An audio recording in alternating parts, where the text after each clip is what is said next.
Oi, gente, tudo bem? Eu vim aqui hoje para te falar sobre micro-organismos, micro-organismos nocivos, o que eles são. A maioria das pessoas fazem uma confusão danada com o que tomar, com o que usar, ou não tomar, ou não usar. Nesse vídeo eu vou te falar tudo o que tu precisa saber para nunca mais ser enganado por ninguém. Mas antes, vamos lá. Se tu ainda não me conhece, prazer, eu me chamo Carla Weber. Aproveita e me segue lá no Instagram, é o mesmo nome do canal, não tem como se confundir. Então, voltando aos micro-organismos. Eu achei interessante fazer esse vídeo porque tem muita gente em dúvida. Primeiramente, eles eram vulgarmente chamados de germes ou micróbios. Tu já ouviu falar deles, com certeza.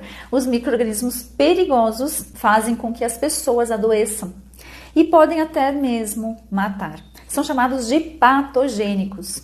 Os micro-organismos nocivos basicamente se diferem em 3 grandes grupos.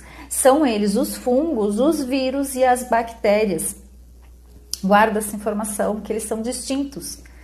Eles estão presentes em todos os ambientes e superfícies que não estejam estéreis. Os micro-organismos são seres invisíveis a olho nu e que podem fazer mal à nossa saúde, provocando doenças graves e até letais. As doenças infecciosas são os distúrbios causados por esses micro-organismos, como a bactéria, o vírus ou os fungos, que estão entre as 10 principais causas de mortes no mundo inteiro. A princípio, muitos desses organismos vivem no nosso corpo, no corpo humano, em condições de simbiose, em condições normais, são inofensivos ou até mesmo úteis. Mas sob certas condições, alguns desses organismos podem ser bastante prejudiciais. Para começar, alguns conceitos relevantes, é interessante saber que um patógeno é um micro-organismo com potencial para causar doenças.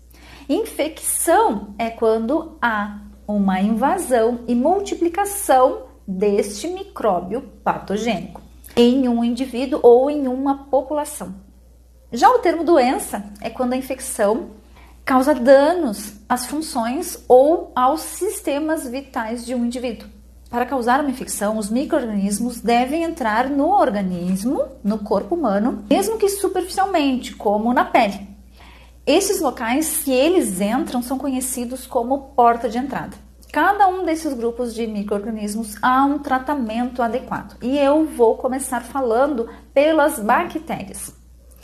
A maioria das bactérias vivem no nosso corpo em simbiose. São benéficas e são inofensivas. Somente 0,3% das bactérias existentes são nocivas ou causam algum tipo de dano à nossa saúde. As bactérias podem ter várias portas de entrada, pela pele, pela mucosa, por cortes, por soro ou sangue ou por relações sexuais sem proteção. Dentre as bactérias nocivas, temos inúmeros tipos que eu não consigo te falar aqui todos eles. Posso citar uma bem conhecida, que é a bactéria do tétano, por exemplo, que tem como porta de entrada um corte, uma quebra na superfície da pele. Esse assunto é muito sério, porque as pessoas confundem muito. A bactéria que causa o tétano é o Clostridium tetani. No trato gastrointestinal, por exemplo, pela boca, é a Salmonella sp, que causa a salmonelose, com muito vômito e diarreia. Ou também H. pylori, é causada por uma bactéria chamada Elitobacter pylori. Mas o mais importante para tu saber aqui é que bactéria só é tratada com antibióticos. Se tu usar antibióticos para fungos ou vírus, não terão eficácia. A não ser que tenha uma contaminação dupla, cruzada por vírus e bactéria, por exemplo, por fungo e bactérias, porque bactérias são muito oportunistas. Então, se tu tem uma infecção por vírus, uma gripe, que deixa o teu mecanismo de imunidade, de defesa baixo ou fraco, pode ser que uma dessas bactérias oportunistas se instale, causando uma pneumonia bacteriana, por exemplo. E para saber qual antibiótico usar? Pois bem, para cada tipo de bactéria existe um tipo melhor de antibiótico.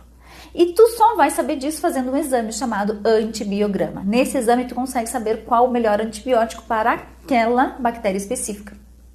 E o primeiro antibiótico a ser desenvolvido foi a penicilina. Ela foi descoberta por acaso por Alexandre Fleming em 1928. Esse pesquisador ele estava estudando bactérias no seu laboratório do gênero Staphylococcus e percebeu que uma das suas amostras tinha sido contaminada, tinha sido contaminada com um fungo.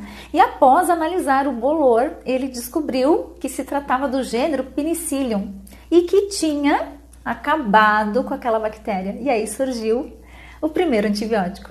Já os vírus não conseguimos tratar com antibióticos e sim com antivirais, para impedir que haja uma multiplicação exagerada desse vírus no nosso corpo. A melhor maneira de tratar um vírus é por meio de vacinas, porque o vírus é um micro-organismo que não tem metabolismo próprio, então ele obrigatoriamente precisa entrar em uma célula humana ou animal para se reproduzir, usando o mecanismo da célula humana. Estudos mostram que antibióticos não são eficazes para os vírus, e sim as vacinas. Quando o organismo já tem contato com esse vírus, ele aprende pelo sistema de soldadinhos do corpo, o sistema imune, a lidar com esse vírus, combatendo ele. O vírus tem um ciclo de vida que não acaba antes que ele entre, se multiplique e morra. E as medicações para vírus são antivirais e também para combater os sintomas, que podem trazer uma gripe, por exemplo. O vírus da influenza, ele causa coriza, congestionamento nasal, dores no corpo, na cabeça, e as medicações são para isso, para tratar estes sintomas. O tratamento basicamente é repouso líquido, mas esse vírus só vai embora se ele terminar o ciclo. Por isso que nós, quando nos vacinamos contra a gripe, o nosso corpo consegue reconhecer esse micro-organismo e produzir anticorpos para combater antes que apareçam os sinais e os sintomas. As portas de entrada dos vírus são, por exemplo, o trato respiratório, boca e nariz, que é do vírus influenza, que causa gripe. Como eu falei, vírus só se trata com prevenção, através de vacinas. Vou te falar também a história da primeira vacina. A história da vacina iniciou no século XVIII, quando o médico inglês Edward Jenner utilizou a vacina para prevenir a contaminação por varíola, uma doença viral extremamente grave que causava febres altas, dores de cabeça e no corpo, lesões na pele e até a morte. A varíola foi a primeira doença infecciosa que foi erradicada por meio da vacinação. Só que a história da vacina não é bonitinha. Muitas crianças e adolescentes morreram por conta disso. No século XVIII, as pessoas nem colocavam os nomes nos filhos ou batizavam, na época, até que eles tivessem a varíola. Porque a maioria das pessoas que tinham varíola morriam. E esse médico observou que as mulheres que ordenhavam as vacas tinham uma varíola mais branda e não ficavam com a pele tão marcada. Isso agradava aos olhares de Jenner, por não ficarem com a pele tão marcada como as pessoas que não trabalhavam ordenhando as vacas. Ele associou isso com o contato que essas mulheres tinham com a varíola das vacas. Muito importante que tudo que eu trago nesse vídeo hoje é baseado em história e ciências. Ele entendeu que as mulheres que se contaminavam com a varíola da vaca, o corpo delas já havia produzido anticorpos porque elas tinham contato direto com as vacas que também eram contaminadas com a doença. E aí começam os experimentos. O que ele fez então? Ele foi até os orfanatos e buscava meninos, inoculava as pústulas das vacas nas crianças e muitos morreram. E assim surgiu a primeira vacina. E por fim, os fungos. Os fungos são conhecidos desde o século 4 a.C., quando Aristóteles, filósofo grego, ao organizar os seres vivos, elegeu 2 reinos, Animalia e Plantae. Os fungos, juntamente com as algas e as plantas, foram incluídos no reino das plantas. Por ser diferente da célula animal, o fungo ele foi considerado uma planta, porque ele tinha nas suas células a parede celular semelhante ao das plantas. Os fungos, desde 1940, são utilizados na fabricação de antibióticos.